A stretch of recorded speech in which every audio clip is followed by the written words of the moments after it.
the Gentlementor. No, what was I going to say? I was thinking about what you were saying about Andy. Oh, um, yeah. So last night, I experienced something new where I'm like, you know what? I think this is just now starting to get to me. So we're going on 2 months now since my dad passed away, and No. yeah, Really? and yeah, yeah. That The doesn't seem 15th, the possible. 15th of January. So we're Wow. coming up on the 15th of March now, pretty quickly. So yeah, so Yeah. it'll be 2 months. But anyway, and what you were talking about, Andy, you being too busy. I remember that day, because he passed away in the morning, and so that day was just incredibly busy. And didn't I call? I called you that night, right? Didn't we talk Mm. that night? Yeah. We talked that night, and then I remember getting in bed with my wife and just bawling my eyes out because it was just like I finally get a chance, turn off the lights, shut my eyes down, and it was just I did something very masculine and just cried, and she just held me for a while because I remember it just. And anyway, so that I remember that when you were talking about Andy, and then last night I was sitting there and I was trying to do some work on my business and stuff, and I sat down at my desk and was trying to do some work, and then over here is a stack of mail, and it's all stuff from my dad. It's like, his, the stuff that I have to handle. And I'm like looking at his tax thing from last year and reporting taxes this year. And then, so then I get kind of sad. And I realized that's why I haven't been able to really focus in because I got this stuff kind of looming over here. And I realized I'm just thinking about it and then, doing a couple things and filing some papers away. I just get kind of sad and then I lose my focus. And then I get up and I do something more physical. Like I put together a cabinet that's been sitting in a box for, a few days. And so like I put together a cabinet and, finished doing some work on the bathroom. And so I don't know what that means as far as just getting up and doing something more physical, trying to avoid the emotions, probably, I guess. I don't think it's even I don't think it's avoidance. I think it's actually a way that we diffuse emotions. Okay. That we But kind is of that healthy? they Diffusing the use emotions. Is that healthy? I You're asking me, I'm just going to tell you what I think. I believe it Tell me is. what you And I think. don't believe here's what I don't think it's healthy to just do that. Okay. But I think there's a point at which you've cognitively dealt with everything you can and there's like a residual energy and you need to burn it off. Okay. And I I'll I agree with have that. the same thing. I Hmm. need to it doesn't have to be physically. It's better, it seems to me like. If it's physical, kind of takes some sweat out of you and burns some calories, helps Yeah. more. Yeah. But anything that makes my brain kind of disengage with that emotional stuff and go into kind of a productive thing. Right. Like, okay, now I'm going to focus on whatever this project is, whether it's putting something together or writing something or something that causes me, something that forces me to use all of my focus somewhere else. Right. And it kind of uses up that there's just this weird energy to it Yeah. that emotional stuff has. And like I said, for me, I reach a point where I get to a point and I'm like, okay, you've gone over this enough. You need to be Hmm. done now. The Yeah. only way to do that is to kind of unplug brain from activity A and plug into activity B. Right. I also wonder if some of it is when you were talking, I was thinking, I wonder if some it's kind of that mowing the lawn thing. It's like as I enjoy mowing the lawn because, and I know it's a repeating task, but when you're done, it's done. Mm-hmm. And you can sit back and go, it's done. Where this business stuff that I'm doing, it's like this is a never ending. I'm creating more work for me to do, which generates more systems, blah, blah, blah. So it's perpetuating, kind of like the lawn is always growing, but I can sit back and I can finish it and it's done for at least 3 or 4 days. Right. And like that's it. So I can walk out of here and build this cabinet. And when the cabinet's done, I have that sense of finality, finished. It's completed. It is finished. I have that sense of it's done and I can walk away from it because the cabinet's done. It's all put together. The bathroom's done. I put the handles on the cabinets. It's done. I don't have anything else to do with it. So I'm wondering if it's that too. I just need that kind of it is finished feeling, as Jesus would say. Yeah, like I said, to me, it's not an avoidance. Okay. All right. If that's all I you like do it. is avoid, If it's I'm just bad. avoiding it completely. Right. Yeah. There's a point at which it is no longer you're no longer spinning positively in your head and it has the likelihood of either exacerbating or taking you down. And yeah, Hmm. you burn that energy off in some other pursuit. Yeah. I experience it and I'm not a fan of house cleaning, but I experience it with house cleaning. I used to joke about the zen of dishwashing. And there's something very kind of contemplative and meditative Hmm. about having your hands in that warm water and you can't go anywhere and you don't really have to think about what you're doing because you're Hmm. just scrubbing Hmm. dishes. Yeah. But it like frees your mind and puts your mind in this place where I it's totally agree. yeah, and it's, That like I and said, showering. Because again, it's one of those things where it doesn't take a lot of cognitive ability Right. to You've do done this that. enough. You And could it's you could literally shower in your sleep if you right, could stand. right. Yes. I mean, you can do it, that's one of those things you can do with your eyes closed. I've heard a couple people talk about dishwashing as a very Mm-hmm. meditative Your hands are activity. engaged, but your mind is kind of disengaged and in that Right. funny kind of dream state place. Yeah, Yeah. and it's But it's that, very healing kind of a thing. yeah, what's the new thing? Meditation is what's it called? Where you're focused on just the one single thing.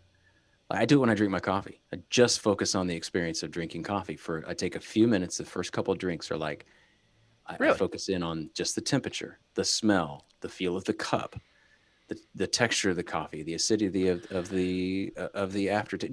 Just a couple of do kind of a meditative Right. thing. See, So I do that with situations of discomfort. okay, Is explain. I will kind of deconstruct them in my head in order to Okay, get through them.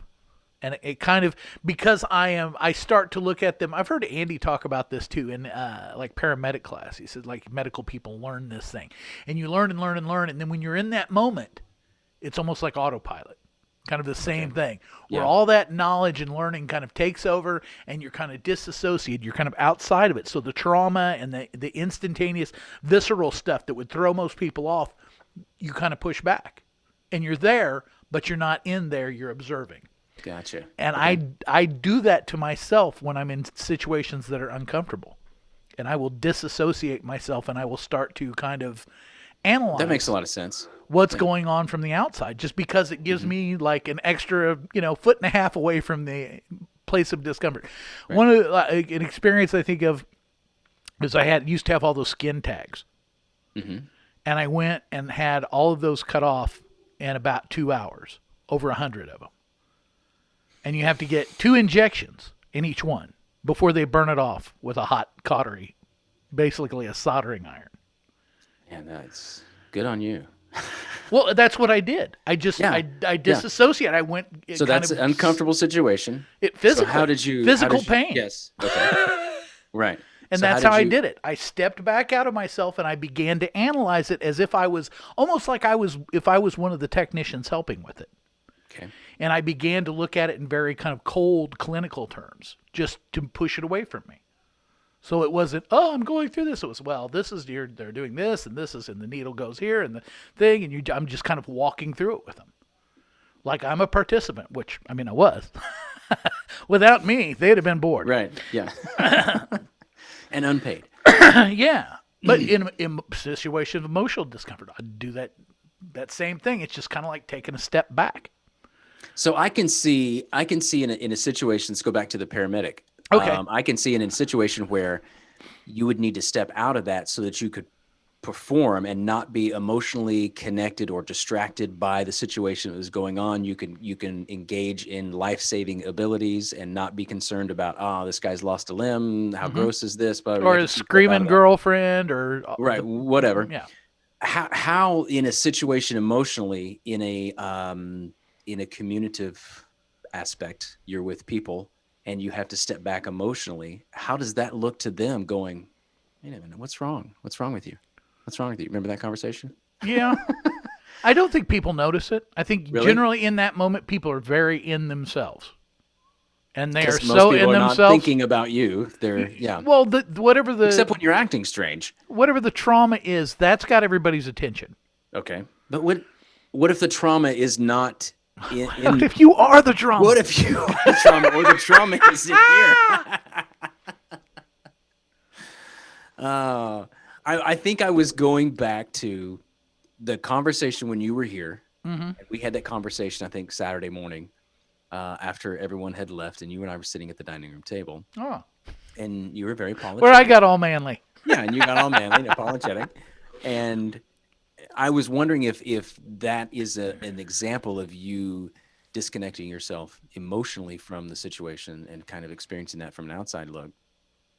Do you understand what I mean? That evening, the previous evening before. Yes. Because Yes. you seem very disconnected Yes. in Yes. some of our Well, social I told activities. you the morning of the conversation Mhm, mhm. that I was having an internal conversation, and I was dialoguing with myself about how ridiculous this was. Yes. And that's why I was partially in there. I explained to your wife too. And to me, this is obvious. When I'm in a smaller group and it's kind of laid back and chill, I'm a little more exuberant. And when there's a bigger crowd and it's a little Yeah. noisier, I tend to withdraw a little bit. So I do that naturally. But yes, at that point, yeah, I was trying. I was because I was looking at myself, going, "You're wasting this whole night. You're making this a wreck. You're not fooling anybody into thinking like, oh no, everything's cool because I know, and anybody who knows me knows. Well, So it all I can wasn't a try to waste. do is be like keep it as unobtrusive as possible, and then try to work through it. And that's where I was. I'm like, you've got to let this go. You've got to get over this. I do the same thing in a situation. It may not be the same thing, but something that I've said. And it's what's funny too is because it may not necessarily have been something that maybe someone had said anything to or said anything to me about. It's just maybe later, like 2 days later, I'm like, ah, man, I shouldn't have said that. What if they thought this? What if they thought this? What if they thought? And I'm going over that conversation in my mind.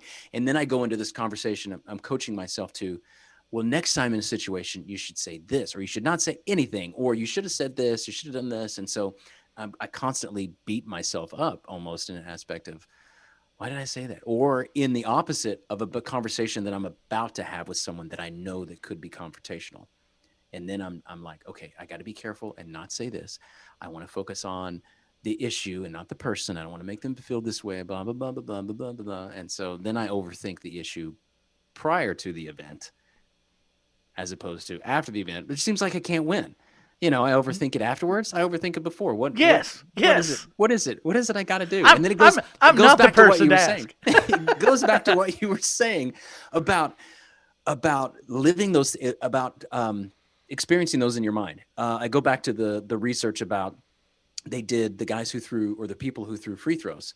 And so they got a test group of people to actually practice free throws, basketball free throws. And then they got another test group of people who just sat for like 10 minutes a day and imagined them throwing free throws. Mm-hmm. And then, of course, the control group who just weren't doing anything really.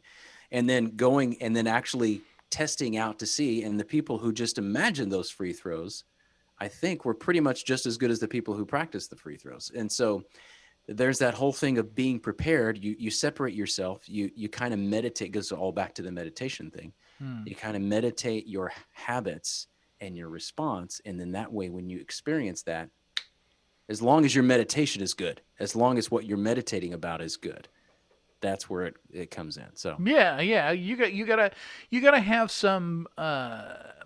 I don't know. Hate to use the word discipline, man. Does that drive people away? You I like have it to have better some than kind passion. of. I would borrow this a lot of from it. The message at the church when we were there, the Sunday we were there, Hmm.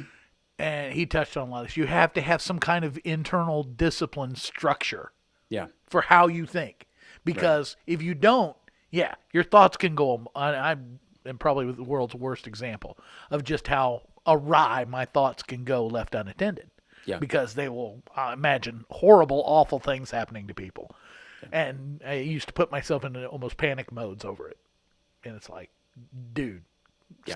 stop. So yeah, we live a thought life, and we create a reality around us based on our thoughts. Hmm. There's I think probably going to be a lot of strange reality that we'll all absorb when we leave this place and find out just how much of reality was real and how much wasn't.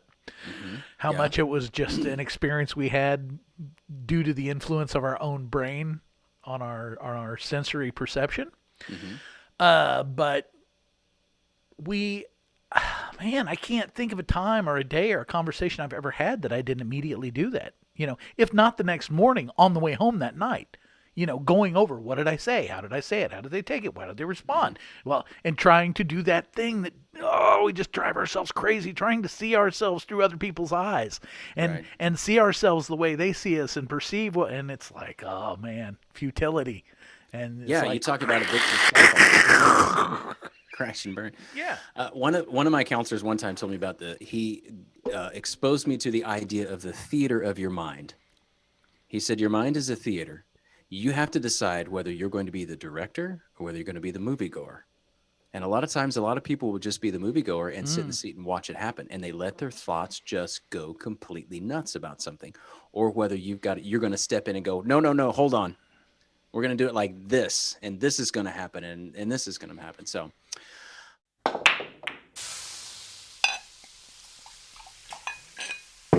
The Gentlementor.